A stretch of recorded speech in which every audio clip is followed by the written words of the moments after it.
সদ্য বিদায়ী সরকারের হিংস্রতা আর তার বিরুদ্ধে প্রতিবাদের অমর স্মৃতি গ্রাফিতির মাধ্যমে রাজধানীর দেয়ালে দেয়ালে তুলে ধরছেন তরুণরা। কথা বলছে বোবায় মারণ। সরকার পতনের পর গাজীপুরের বিভিন্ন এলাকা থেকে লুণ্ঠিত মালামাল উদ্ধারে নেমেছে শিক্ষার্থীরা। চলছে মহাসড়কে ট্রাফিকের দায়িত্ব সহ পরিষ্কার পরিচ্ছন্নতার কাজ। সংবাদ শিরোনাম দিয়েছিলেন, এবার বিস্তারিত। কথা বলছে বোবায় মারণ। ইতিহাস ভুলিয়ে দেয়া সদ্য বিদায় ক্ষমতাসীনদের হিংস্রতা ও দানবীয়তা আঁকা হচ্ছে। প্রতিবাদ করলেই সন্ত্রাসী সাজানো খুন হওয়া ভাইয়ের বুকের তাজা রক্তের কথা স্মৃতিতে গেঁথে দিচ্ছে রাষ্ট্র সংস্কারের দায়িত্ব নেওয়া তরুণরা। আবারও নতুন করে জন্মাবে বলে বিপ্লব আর সংস্কারের পাশাপাশি হাঁটছে শহুরে দেয়ালে। গ্রাফিতির ভাষায় জাগ্রত রাখবে দ্রোহের পদযাত্রা। বিস্তারিত ফরুক বাবুর রিপোর্টে। পালিয়ে যাওয়া সুবোধ আজ ঘুরে দাঁড়িয়েছে। সূর্য হাতে সে তুলে নিয়েছে লাল সবুজের পতাকা। শহরের দেয়াল জুড়ে সুবোধের প্রতিবাদের সেই ভাষায় আজ মুষ্টিবদ্ধ হাত। ঘুরিয়ে পেঁচিয়ে কথা বলার দিন শেষ। বাক স্বাধীনতা খাঁচা ভেঙে ছুটছে বারুদ হয়ে। শব্দে শব্দে ভাষণ দিচ্ছে, ছবিতে ছবিতে জাগাচ্ছে স্মৃতিকে। যুগ যুগ ধরে বহু মানুষ চেয়েছে বিভেদ তৈরি করতে। জীবনযাত্রা, সংস্কৃতি, ঐতিহ্য যার মধ্যে প্রভাব মিলেমিশে যেতে বাধ্য। সাম্রাজ্যের হস্তান্তর হয়েছে আর স্থাপত্যে পড়েছে তার প্রলেপ।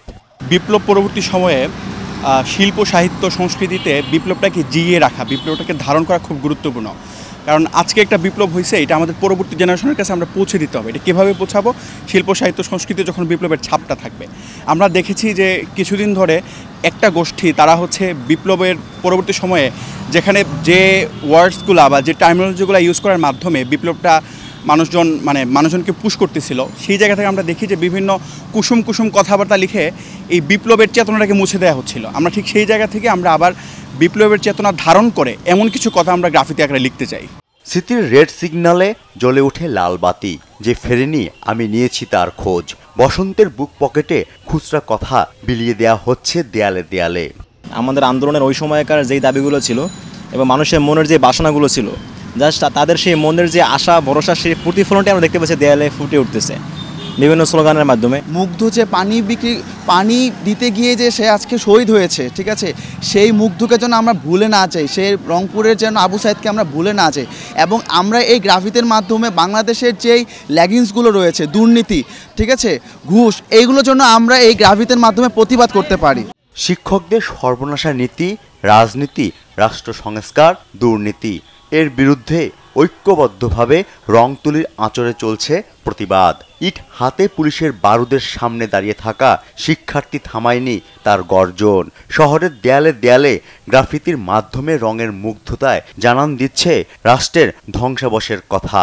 আবু সাহিদ সহ আরও অনেকে মারা গেছেন, তাদের স্মৃতিচারণ করে আমরা এগুলো রঙের মাধ্যমে তুলে ধরছি। এতদিন আমরা যে অত্যাচারের শিকার হয়েছি, যে আমাদের ভাইদের যেভাবে মারা হয়েছে, বোনদের যেভাবে মারা হয়েছে, তো আমাদের মনের ক্ষোভটা থেকে আমরা দেয়ালে অনেক কিছু আঁকছি। আমাদের দেশ আমাদেরই গর্ব, এটা আমাদেরই করতে হবে। তরুণ সমাজ যদি জাগে, দেশের জন্য সবকিছু করতে পারবে। প্রধানমন্ত্রী পদত্যাগ করেছে, নতুন দেশ সংস্কারের কাজ চলছে, ছাত্ররা সবাই মিলেমিশে কাজ করছে, দেশের উন্নতি আসবে আমরা ইনশাল্লাহ আশা করি। দেয়ালগুলোর মাধ্যমে আমরা চেষ্টা করছি আমাদের যে ঘটনাগুলো ঘটে গিয়েছে সেগুলোকে তুলে ধরার। এই যে সমাজের মধ্যে অরাজকতা, সবকিছু মিলিয়ে এই যে একটা দৃষ্টি সৃষ্টি হইলো, এর বিরুদ্ধেই স্টুডেন্টরা দেওয়াল লেখন করতেছে। জনতার মাঝে আছে নির্জনতা।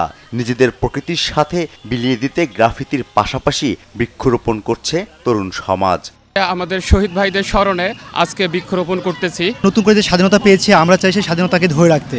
এখন এই ছাত্ররাই পারে এই পরিবেশটাকে নতুন সুন্দর করে তৈরি করতে। অনেকদিন পরে আমরা নিজেদের মতো করে এই দেশটাকে গুছাইতে পারতেছি, এটা আমাদের জন্য অনেক বড় পাওনা। ডক্টর মোহাম্মদ ইউনূস স্যারকে যে আমরা তরুণ প্রজন্ম তার সাথে আছি, ছিলাম এবং থাকবো।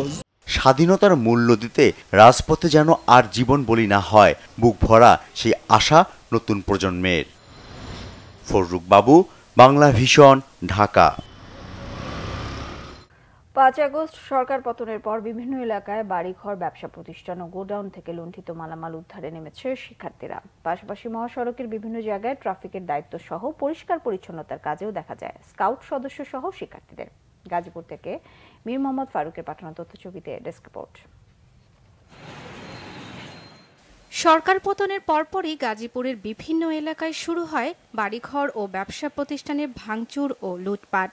এছাড়া বিভিন্ন থানা ও পুলিশ ফাঁড়িতে চলে অগ্নিসংযোগ ও ভাঙচুরের ঘটনা। কর্মবিরতিতে যান পুলিশ সদস্যরা। আইনশৃঙ্খলা বাহিনী না থাকায় সার্বিক পরিস্থিতি নিয়ন্ত্রণে মাঠে নামে সেনাবাহিনী। পাশাপাশি কাজ করছে বৈষম্য বিরোধী ছাত্র আন্দোলনের কর্মীরা। বিভিন্ন এলাকায় ট্রাফিক কন্ট্রোল ও পরিষ্কার পরিচ্ছন্নতার কাজে দেখা যায় শিক্ষার্থীদের। বিভিন্ন প্রতিষ্ঠান থেকে লুণ্ঠন হওয়া জিনিস উদ্ধার করে কর্তৃপক্ষের হাতে পৌঁছে দিচ্ছে তারা। আমরা বিভিন্ন জায়গায় যাই যে অনেক উদ্ধারকৃত মাল উদ্ধার করে দিয়েছি। ছাত্র সমাজের সাথে যোগাযোগ করি, তারা আমাদের সহযোগিতা করে এবং তারা সহযোগিতা করার কারণে গত 2 দিন ধরে আমরা অনেক মাল উদ্ধার করতে পারছি। মহাসড়কে ট্রাফিক পুলিশ না থাকায় যানজট নিরসনেও কাজ করে যাচ্ছে স্কাউটসের শিক্ষার্থীরা। আমাদের দায়িত্ব এটা আমাদের দেশের জন্য কাজ করা, এই জন্য আমরা চেষ্টা করতেছি। আমরা আগামীর প্রজন্ম যদি আমরা মানুষকে না শিখাই তাহলে মানুষ শিখতে পারবে না। আমরা স্টুডেন্টরা ট্রাফিক পুলিশের দায়িত্বটা পালন করতেছি যেন কোনো যাত্রীদের কোনো যানবাহন চলতে কোনো সমস্যা না হয়। সুন্দর দেশ গড়তে শিক্ষার্থীদের এই উদ্যোগের প্রশংসা করছে সাধারণ মানুষ। শিক্ষার্থীদের পাশে থাকার প্রতিশ্রুতিও দেন তারা। আর আমাদের ছাত্র সমাজ যেটা করে দেখাচ্ছে, এটা থেকে আসলে অনেক জিনিস শিক্ষণীয়, যে এইভাবে যে সমস্ত মালামাল লুণ্ঠন হয়ে গেছে তারা সেগুলো উদ্ধার করার চেষ্টা করতেছে, রাস্তায় ট্রাফিকের ভূমিকা পালন করতেছে। এটা অবশ্যই বাংলাদেশের মানুষের এখান থেকে অনেক কিছু শিক্ষণীয় ব্যাপার স্যাপার আছে। আমি আসার সময় দেখেছি যে আমার সিট বেল্ট ছিল না, বলতেছে ভাই সিট বেল্ট একটু বেঁধে নেন। তাদের যে সচেতনতা, এর জন্য আমরা সাধারণ মানুষ তাদেরকে ধন্যবাদ জানাই।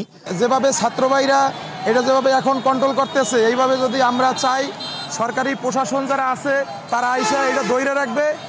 দ্রুত দেশের সার্বিক পরিস্থিতি স্বাভাবিক হবে, শিক্ষার্থীরা ক্লাসে ফিরবে, সেই দিনের অপেক্ষা সবার। Bangla vision news desk. এই ছিল এখনকার মতো। পরের সংবাদ সকাল 11টায় দেখার আমন্ত্রণ রইল।